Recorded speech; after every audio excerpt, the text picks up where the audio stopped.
Guys സമയം 4 മണി ഫുഡാക്കിയിട്ട് നമ്മൾ നേരെ ഇഷാമിനെ കൂട്ടിയിട്ട് താജ് പാലസിലേക്ക് കയറാൻ. ചങ്ങായി ബീഫ് ബിരിയാണി ഓർഡർ ആക്കി, ഞാൻ ചിക്കൻ ബിരിയാണി ഓർഡർ ആക്കി. ഓൻ പറയുന്നത് എടുത്ത 2 ബിരിയാണി അടിപൊളി. നമുക്ക് രണ്ടും ടേസ്റ്റ് ആക്കിയിട്ട് നോക്കാം. ഈ വീഡിയോ നോക്കുന്ന ആൾക്കാരോട് നിങ്ങൾക്ക് എന്താ പറയാനുള്ളത്? വീഡിയോ നോക്കിയിട്ട് അങ്ങനെ വിടണ്ട, ലൈക്ക് സബ്സ്ക്രൈബ് ആക്കി പിന്നെ ഷെയർ ആക്കണം. ഫസ്റ്റ് സിംഗിൾ പീസ് ഓൻ്റെ ബിരിയാണി.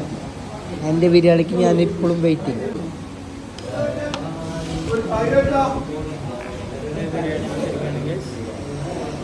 ഐഷ് ചൂട്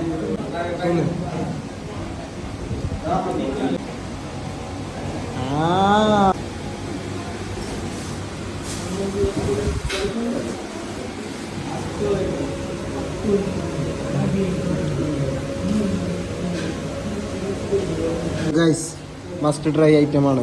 നല്ലുണ്ട് ബിരിയാണി, അടിപൊളി ബിരിയാണി. എൻ്റെ ബീഫും ട്രൈ ആക്കി, ചിക്കനും ട്രൈ ആക്കി, രണ്ടും നല്ലുണ്ട് ബിരിയാണി. ട്രൈ ആക്കപ്പോൾ ഓക്കെ.